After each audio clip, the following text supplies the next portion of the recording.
కేసీఆర్కి టీ కలిసి వచ్చినంతగా బీ కలిసి రాలేదా అంటే అవుననే చెప్పాలి. ఎప్పుడైతే ఆయనకెంతో అచ్చొచ్చే టీని విడిచిపెట్టారో అప్పటి నుంచి కష్టాలు తన్నుకొస్తున్నాయి. టీలోని తెలంగాణ అనే సెంటిమెంట్ ఒక తల్లిలా కాపాడుతూ వచ్చింది. అదే బీ ఆయన్ను పూర్తిగా విడిచిపెట్టేసింది.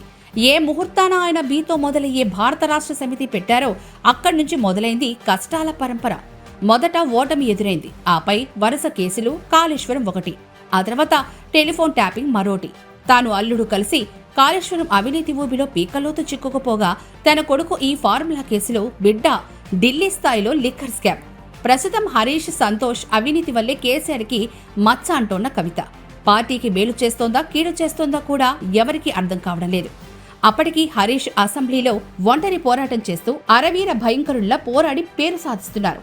ఆయనకు బూస్టింగ్ ఇవ్వాల్సిన కవిత అలా కూడా వదలడం లేదు.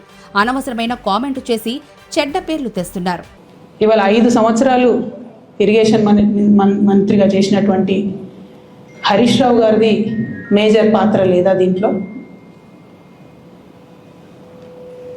అందుకే కదా కేసీఆర్ గారు వారిని సెకండ్ టర్మ్లో తప్పించిండ్రు. ఈ మొత్తం కాళేశ్వరం ఎపిసోడ్లో కేసీఆర్ గారికి మరక అంటిందంటే 2-3 వ్యక్తులు కారణం. మాజీ రాజ్యసభ సభ్యుడు ఒకలైతే, హరీష్ రావు గారు ఒకలైతే, మేఘా కృష్ణారెడ్డి గారు ఇంకోడు, మేఘానో బోగానో ఏదో. ఇక శత్రువులు ఎక్కడ ఉండరు, చెల్లెల రూపంలో మరదల రూపంలో ఉంటారన్న మాటను నిజం చేస్తున్నారు ఆమె. ఒక్క సమయంలో కవిత ఢిల్లీ లిక్కర్ కేసులో ఇరుక్కుంటే కేటీఆర్ ఆమె చేసింది అసలు ఏంటి తప్పే కాదు, ఇది రాజకీయ కక్ష సాధింపు. ఢిల్లీ ప్రభుత్వం పాలసీ మార్చితే అందులో తాను కూడా ఒక వ్యాపార భాగస్వామిగా ఇన్వాల్వ్ అయ్యారని ఆమెపై పడ్డ మరకను చెడగొట్టే యత్నం చేశారు. హరీష్, సంతోష్ ఎలాంటి ప్రో కామెంట్ చేయకపోయినా నెగటివ్ అయితే స్ప్రెడ్ చేయలేదు.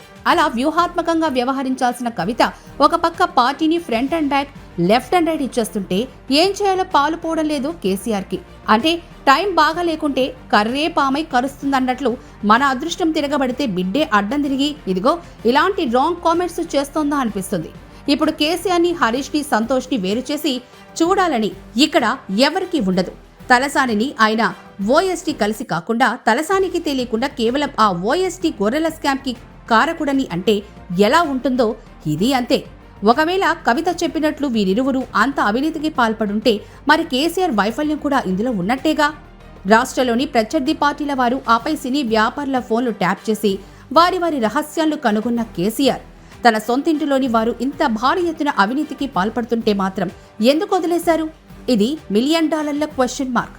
ప్రస్తుతం కవిత పిచ్చి ప్రయత్నం ఏంటంటే కేసీఆర్ పులగడిగిన ముత్యం. ఆయన్ను కాపాడడానికి ఇటు కేటీఆర్, అటు హరీష్తో పాటు సంతోష్ని కూడా బలి పెడుతోందని కావచ్చని అంటున్నారు.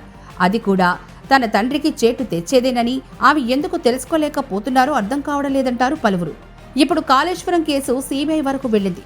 దీంతో ఏ విధంగా ముందుకెళ్లాలో తలపట్టుకుంటుంటే మధ్యలో కవిత తగుదనమ్మా అంటూ ఈ మ్యాటర్లో ఏలెట్టి ఇటు సొంత కుటుంబాన్ని, అటు పార్టీని ఇరుకున పెట్టడం ఎంతవరకు సమంజసం అన్న మాట వినిపిస్తోంది.